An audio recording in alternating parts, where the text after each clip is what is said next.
He's got style, he's got range. And he's got a wife he babysat. I really do not subscribe to the notion that money ruins people, and as soon as like an artist makes it, he just becomes this horrible person. Very famously, Woody Allen ended up marrying his adopted daughter. My hope is you're watching this as you are working on your own creative projects and on your art. Episode number 34, we're on stage. Welcome in. Today, we're gonna get controversial today, my friend. We are gonna talk about things about art and artists and money and all the and power, what we maybe shouldn't be talking, but strap in, buckle up. Buckle up, be safe, enjoy. Oh, and we're gonna talk about all the exciting things coming up with the Art League. Yes, so stay tuned, make yourself a nice cup of tea. I hope you've got your sketchbook open. Well, isn't it a change of scenery for us? Yes, what's going on today? What's going on here? Where are we? Where are we? It's like we keep you on your toes. You never know what's happening. Where are they gonna pop up next? It could be in your living room. That would be something. Certainly. But let us know in the comments if you want us to come film in your living room. I don't know how I feel about that. But usually we film right there, On the behind other you. side. Yes, in the seats of the theater. But today we're on stage. Yes, we're ready to perform. Yep, are we? I don't know. I don't know. By the time this episode comes out, sadly, only if you're really on top with our schedule, you would be able to see the last performance of the year on December 20th, which is going to be Saturday. It is Saturday. You believe the year is already ending? Oh my goodness, what a year it's been. What the heck? I'm gonna put on the screen the schedule for the theater for January because a lot of exciting things are gonna be coming up in New Year.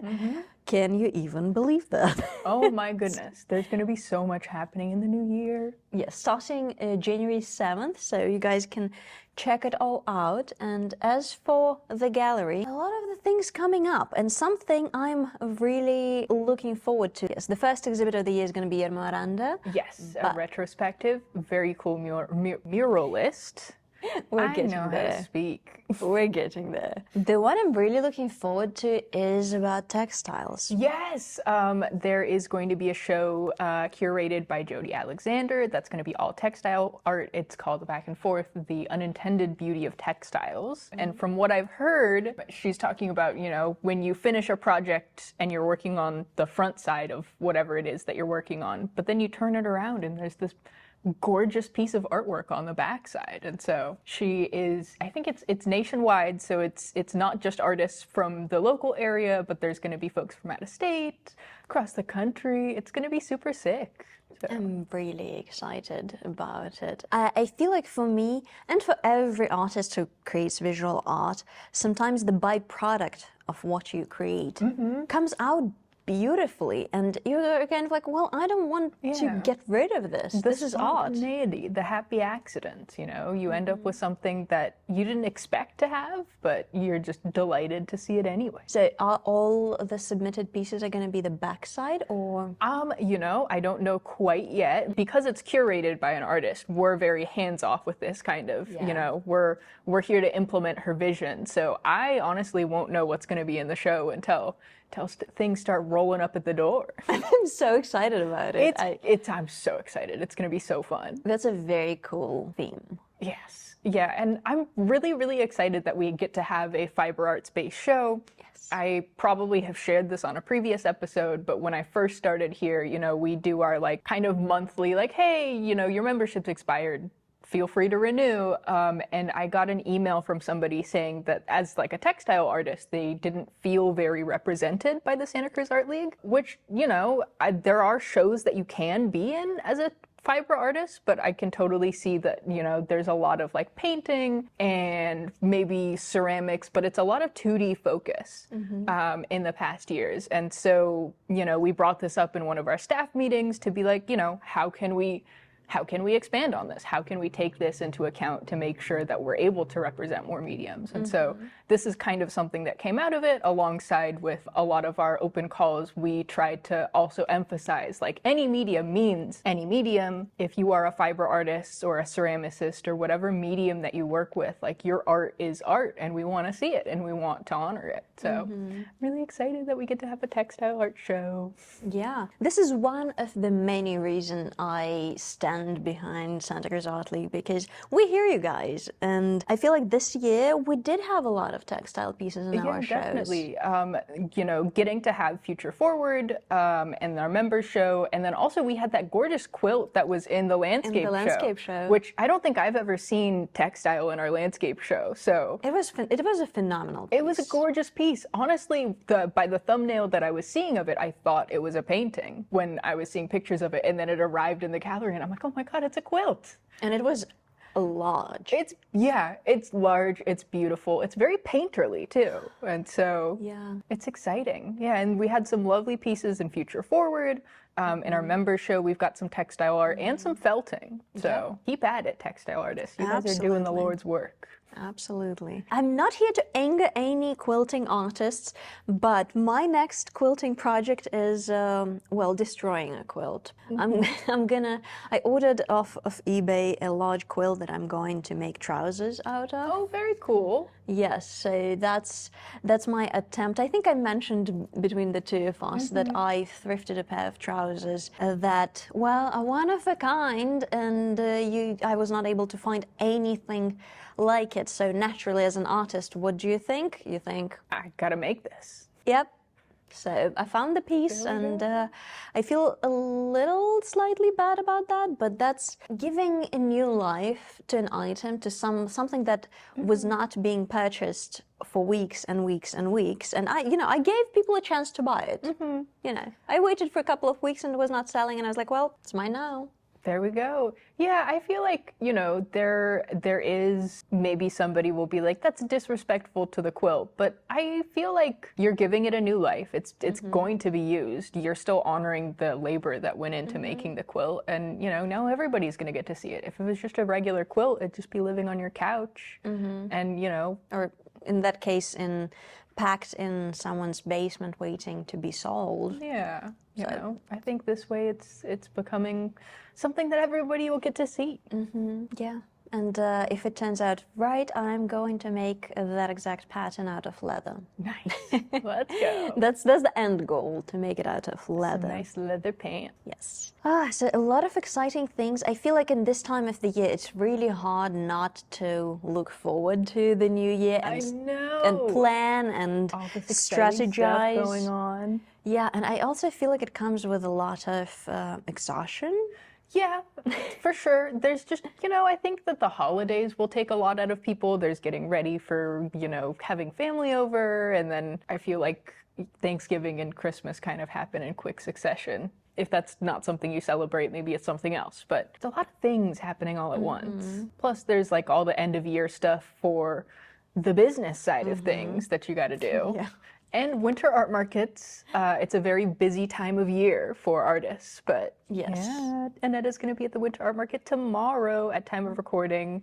Yes. So we'll give you some updates on how that was. That's going to be so fun. It's going to be a good time. I love the winter art market. Also, my cat Mink made it onto the Instagram carousel for the winter art market. He was there last year when he was a little baby. He came with me. I put him in a little Santa outfit. Oh my goodness. And he hung out at the studio all day. It was very cute. I don't think he's going to want to do it this year. Tragic. Mink is an angel. He is such a sweetie. I miss taking him to the studio with me. Yeah, it might be a little chilly. It is a little chilly. He'd just like hang out on my lap all winter last year. It was so sweet. Oh, give Mink some love in the comments. Yes. He's such a sweetie. Shout out to my baby boy. Yeah, does he have Instagram? He does not have an Instagram. We kind of share one, but mostly it's been my art recently. How is do you have time to make art in this crazy, busy, chaotic time? I did finish a piece. It's up at the studio now. It's, surprise, surprise, another painting of hands. Although I don't know that I'm super happy about, like, with this one.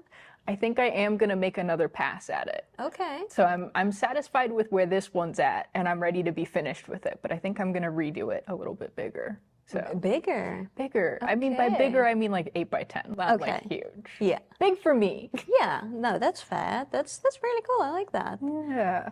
I'm employing the Ed Penniman school of he does his paintings small and then he'll do them larger. So I like that. I feel like that's a great way to try something right, out. you like plan out the composition, you figure out what color schemes work, and then you do your thing. Yeah. My version is first you make it out of fabric and then you make it out of leather.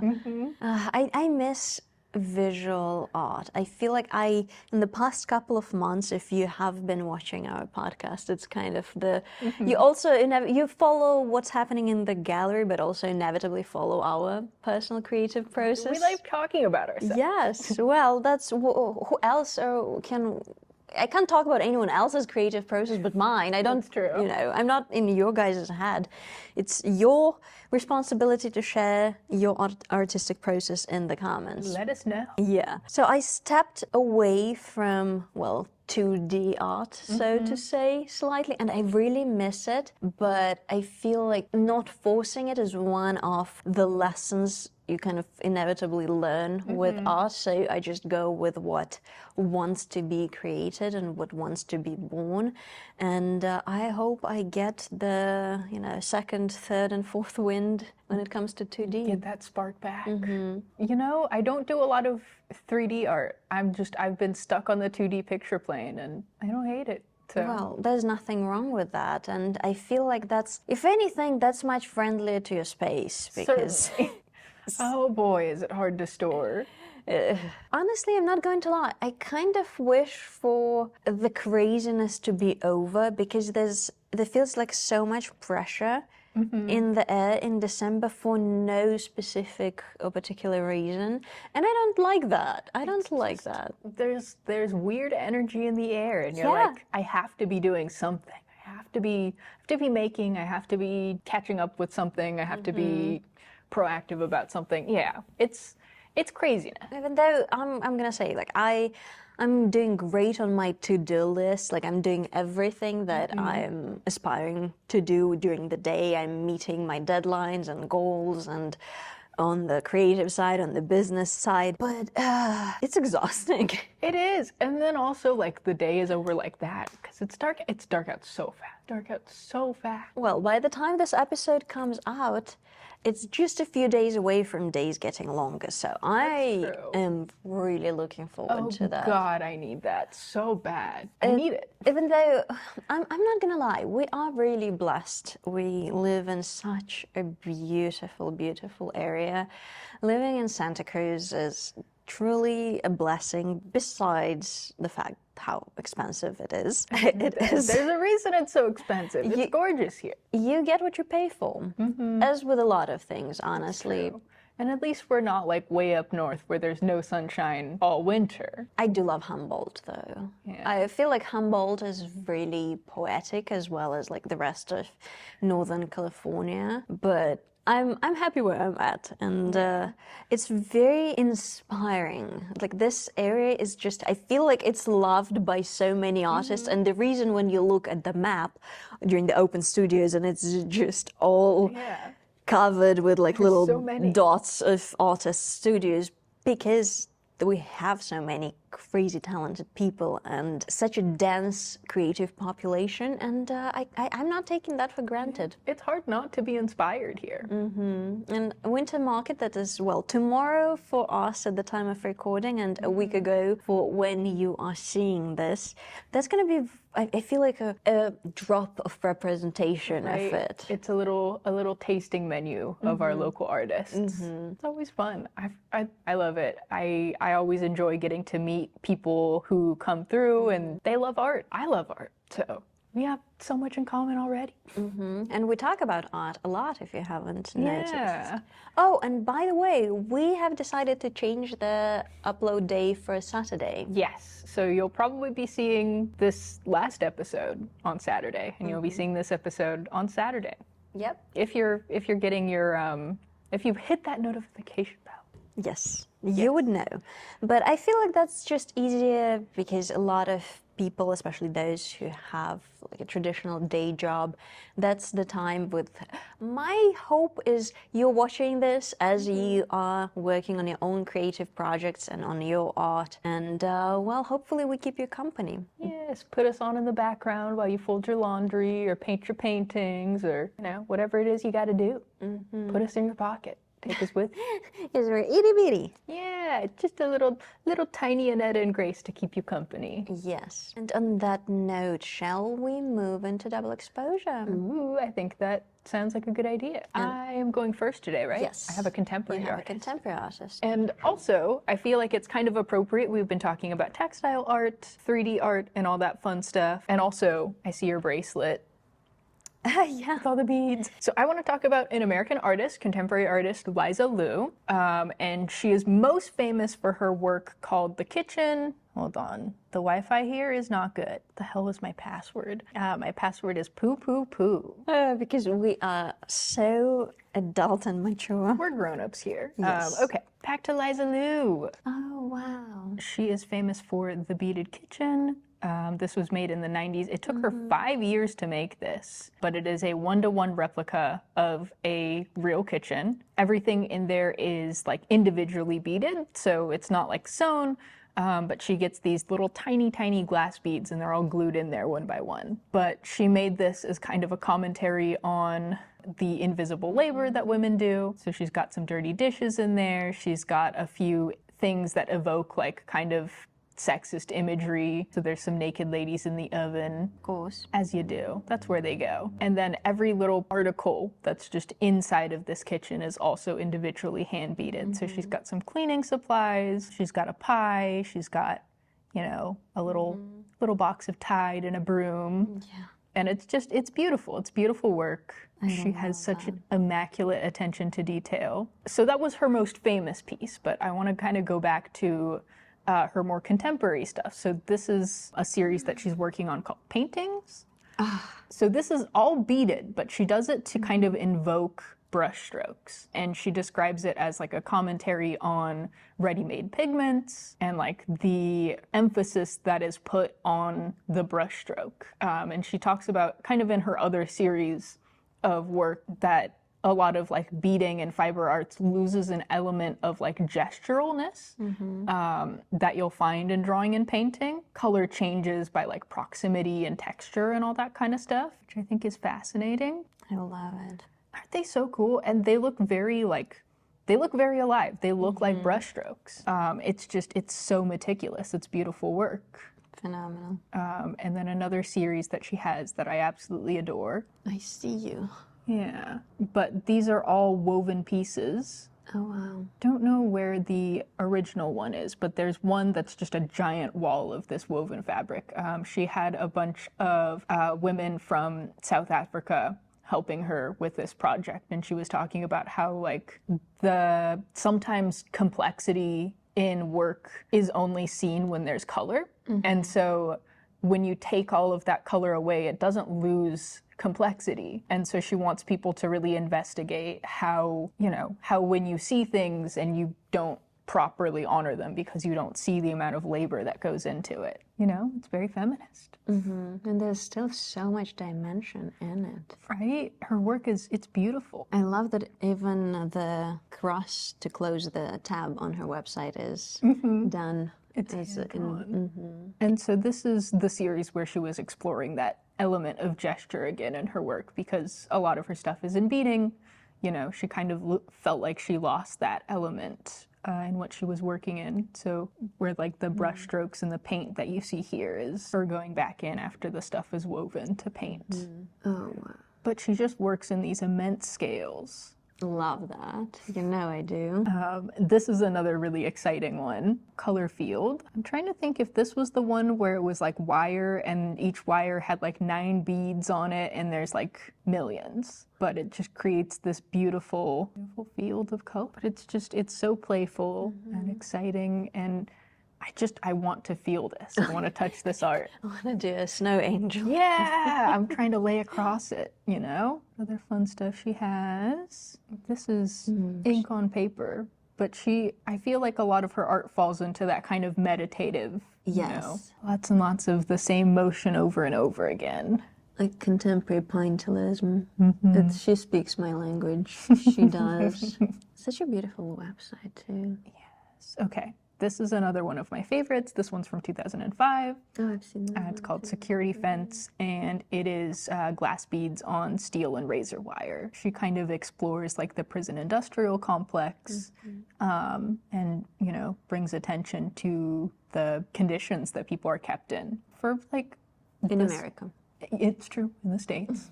And like all these twisted and contorted bodies. It's beautiful work, and I feel like it calls attention and really makes you consider how we're treating people. Sometimes it makes us giggle. There's so much depth to her work where it really makes you ponder. This one's called Maximum Security. Kind of a continuation on that fence. It's so meticulous, and it's beautiful and also haunting. I can't fathom just the amount of work that goes into it. Right? It's incredibly labor intensive, all of the things that she does. This is another one that I enjoy. It's called Trailer, and this is her kind of like male version of the kitchen. See, I think this was just based on an exhibit and not the trailer. This is the kitchen again, and then she has like an outdoor counterpart to it called the backyard, but only 2 pictures of it on her website. Well, I feel like it's one of the most famous pieces of her. I also love The newspaper. Yeah. Anyways, beautiful work. I just adore all of her creations, and she has some really interesting artist talks too on YouTube, so I would recommend you guys look her up. It's very inspiring stuff. She talks about how she kind of grew up in the church, and I don't know if she's still religious, but she talks about how making the connection between like church and museums as like a place of inspiration, maybe not worship in the sense of museums, but still like there's that sense of grandeur and being a part of something larger that she finds in those spaces. And so I think it's really cool. Yeah, her work it's pleasing on so many levels, on like the aesthetic and visual level, but then if you go deeper to the meaning of the why, you don't really have to dig too hard to see that. She's got some presidential portraits. She continued this series a little bit up here. Yeah. I wonder who that is. I just adore the chandelier. I think it's so gorgeous. The flag. That's 500 rectangles woven out of. And then this chain, incredible. How do you even do that? I feel like it would take a couple of years. I feel like you just have to do reach that. like a Zen state or something. It's crazy. It's Wow. It's incredible work. She's one of my favorite artists. I love the kitchen. Huge fan. Keep doing it, Liza. Great choice. Great choice. Well, with that, we are going to move into something traditional. A blast from the past. A blast from the past, yes. And with the choice of my artist, I did some digging into his past. So, do you remember the conversation about separating the artist from their art? Yes. I feel like I have come to a few conclusions with this particular artist. Ooh, okay. I was also debating between two classic artists, but I'm gonna speak on the other What one. happens sometimes, I'll like find an artist that I really like, and I'm like, no, this week I'm sharing a contemporary artist, not a classic one. I have to wait till next week. I have some artists lined up for you guys, so subscribe to not miss it.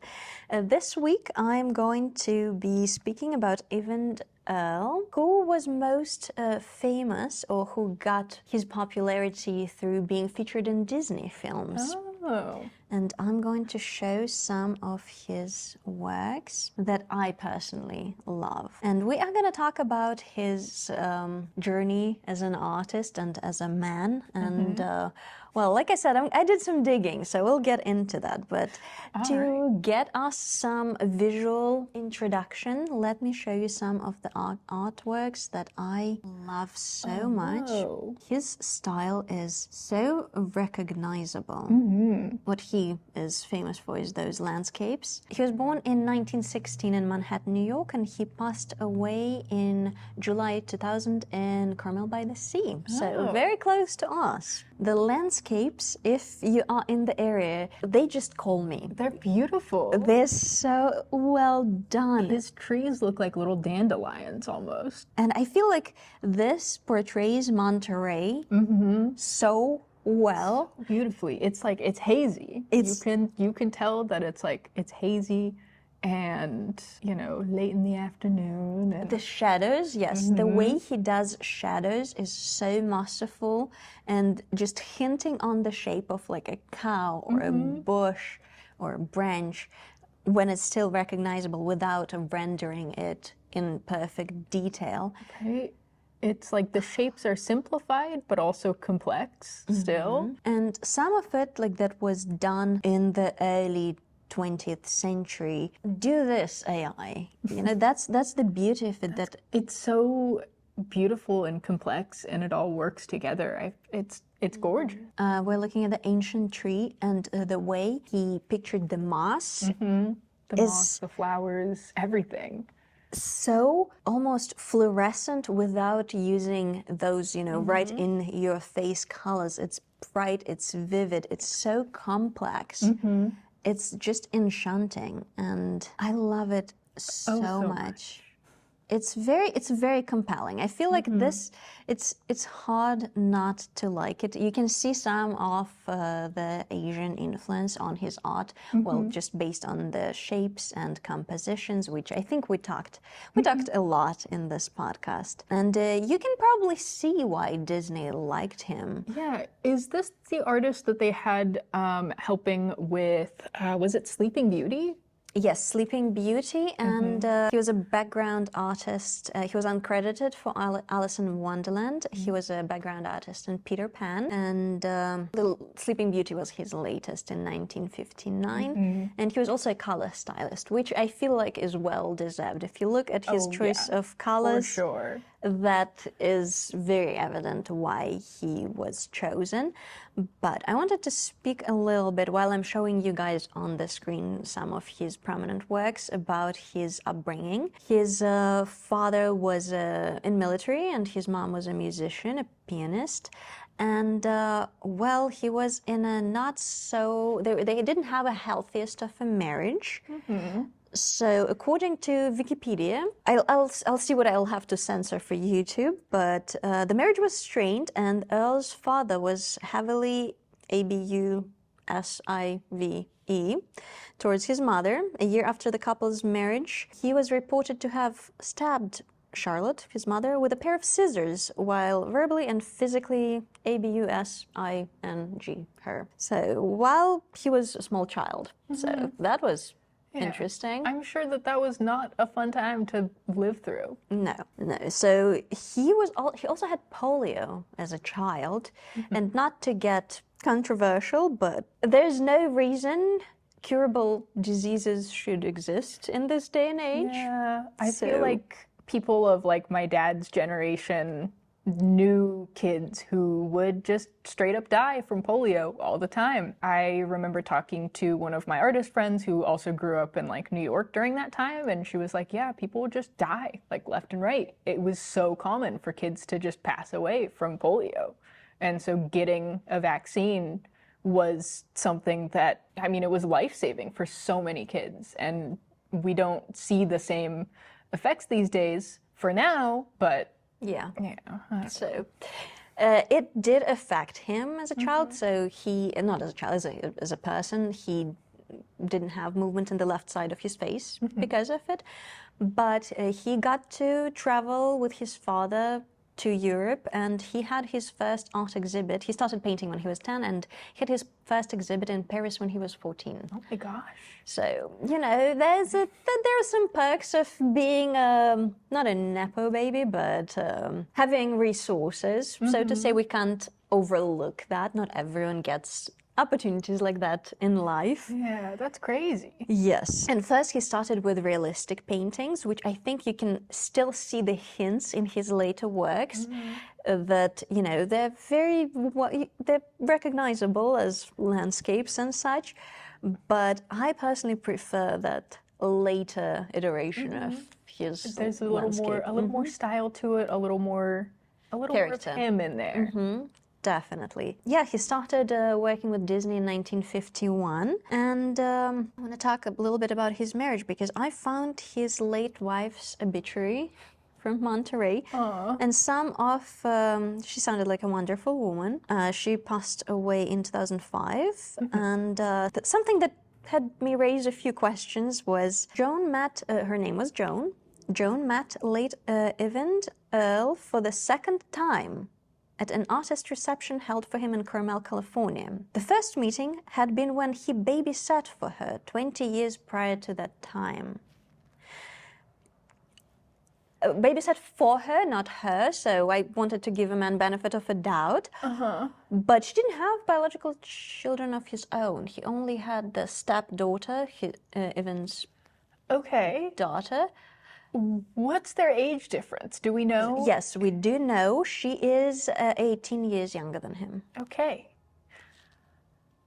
I think that's, you know, I'm not here to, I feel like if you meet somebody when they're a child and then you get together with them as an adult, I don't know, I guess you had to be there. But yeah, that makes me a little uncomfortable. Yes, it does. So yeah, now you understand why I'm saying separating art from the artist. So when I read that, I read it a couple of times to make sure I understand. Like why would they put that in her obituary? I feel like that was a choice. I wouldn't want that out.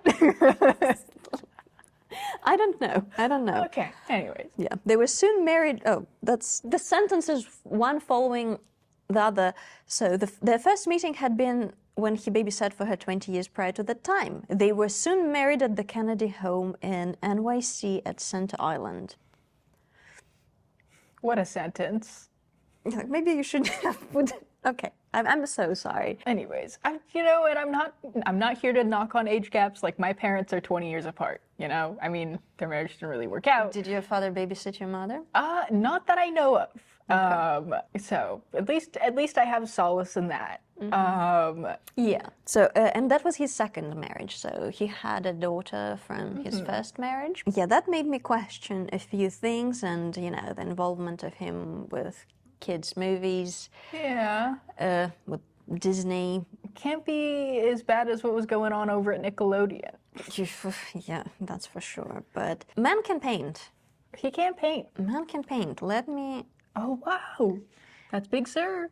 Big Sur. It's so good. It's so iconic. Just the simple shapes and the composition of it. You can very much see Asian influence. I haven't read anything explicitly saying that there is Asian influence on his art, but I think you can definitely feel that.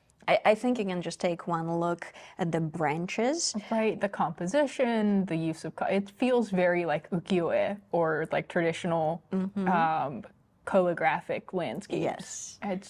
It's good work. And granted that Monterey pines, those trees that he's portraying, they are very reminiscent of the calligraphy of brushstrokes. But if you look at some of his, not portraits, but like black silken hair, some of the women that he painted, the choice of red, white, and black, that kind of also reminds me of it. It feels a little, yeah. But all of it is so beautiful. His choice of color is so intentional and so striking. It's like I would want to see him create.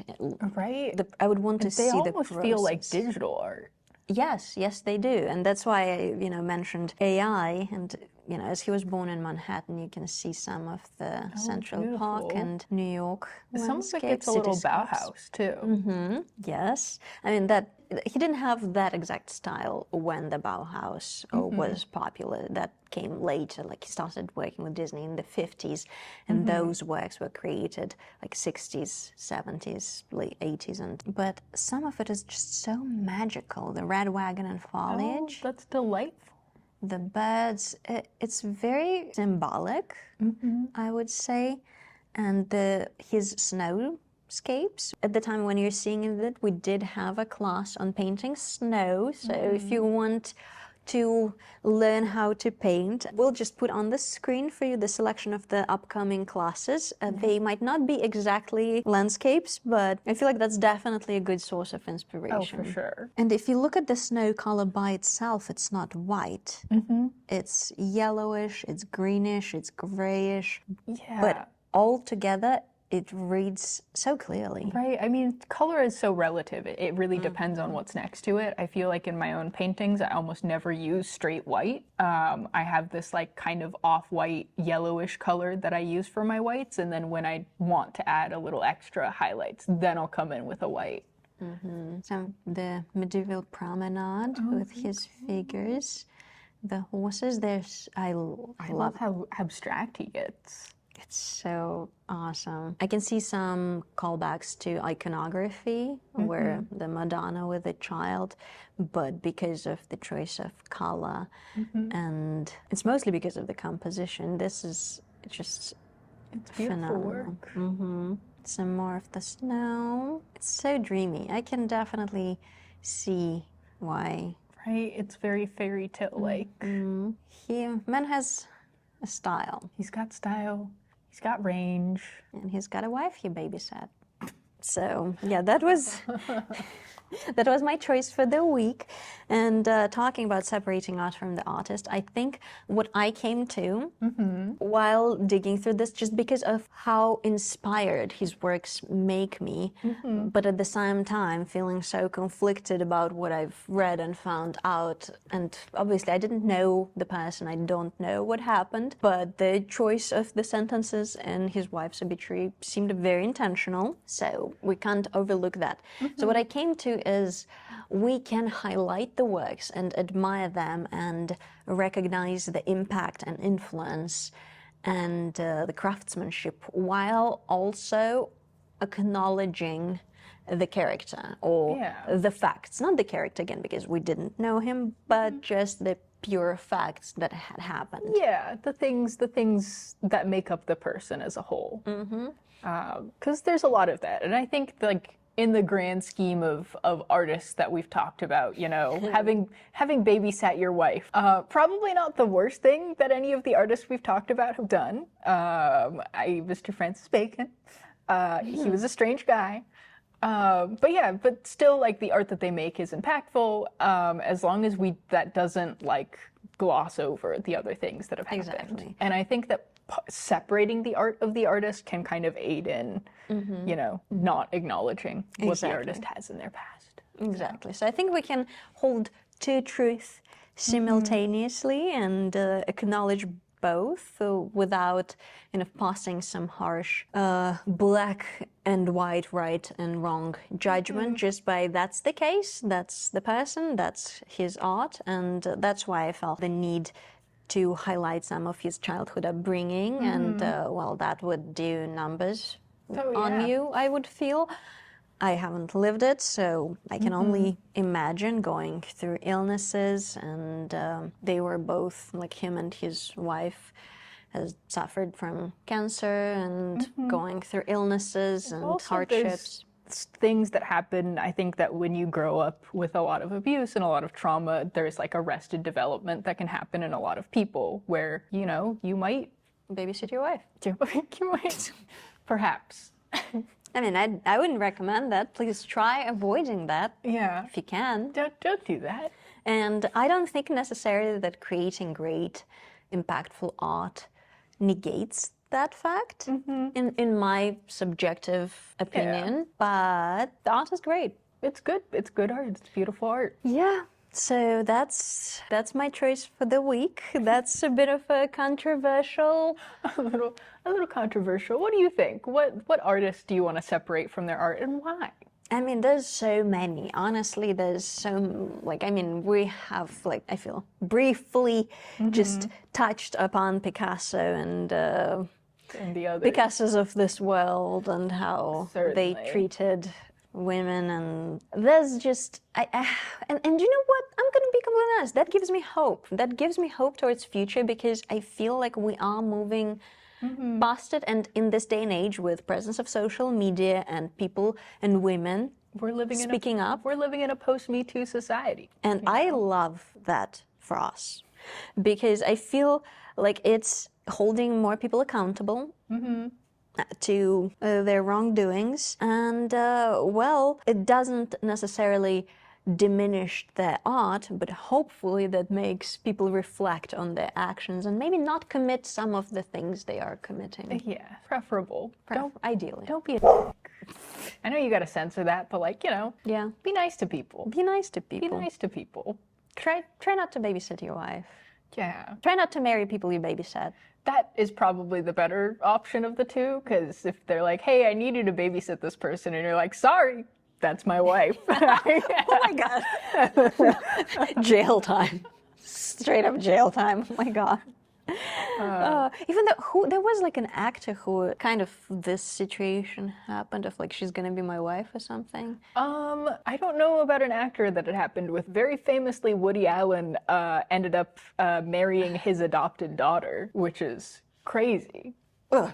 Crazy. And he's still like making movies and people still like his movies. I don't know. That's strange to me. Not me. I'm not a Woody Allen fan. That's, you see, this is like, I know I've given you this speech, but I'm not watching Woody. I've never Well, like I even mean, as like, a teenager I was like, nope, thank you very much. Yeah. I mean, it's a lot harder too, I feel like, with Woody Allen when you're doing like the separate the art from the artist thing, because he's literally made a movie about like him. He's cast himself as the main character. Him, a grown man, like falling in love with a 17-year-old girl. And it's this like big, huge romance. And I'm like, ugh. Because I feel like that already crosses into territory where you are in a position of power and you give yourself all that you need as a person in power to do whatever you want to do, knowing that the people who want to make it or be an actor or eat, I don't know. pay their rent, and you're putting them in that position, that's just screwed up. It's strange. I don't know. Like the saying that's like power corrupts and absolute power corrupts absolutely, but I feel like the more accurate saying would be like power reveals. You know, if you can get away with anything, then like what do you want to get away with? Same as money. Honestly, same as money is like, I really do not subscribe to the notion that money ruins people, and as soon as like an artist makes it, it just becomes this horrible person. Like, absolutely no. I think money reveals who you are. Money does not ruin you and your character as a human being. Yeah. And well, can we speak about the... I don't know if we can. Okay. We're planning on revealing this in January. Okay. So stay tuned for January. We have a great example for you. Hopefully, we'll be able to speak about soon about how you can do amazing things with your money. And well, I'm excited to talk about that in the future. We can't just yet, but stay tuned. Yes. Before we go, I also want to shout out, because I feel like Anetta's not going to do it. You should go check out her YouTube channel. Oh. Anetta LA. Thank you. Yes. So if in case this isn't enough for you, Anetta's got some very cozy videos that you can watch of her organizing her kitchen and trying on some outfits. Super cute. Some of them you've probably seen on the podcast before. Yeah, that's true. I love fashion. Yes. And also if you're here from Anetta's channel, hi and welcome. Oh, that's a good point. Well, welcome in, subscribe, tell your friends, donate, SCAL.org. And well, we'll see you next week on Saturday. On Saturday. Okay, have a good day. Bye. Bye.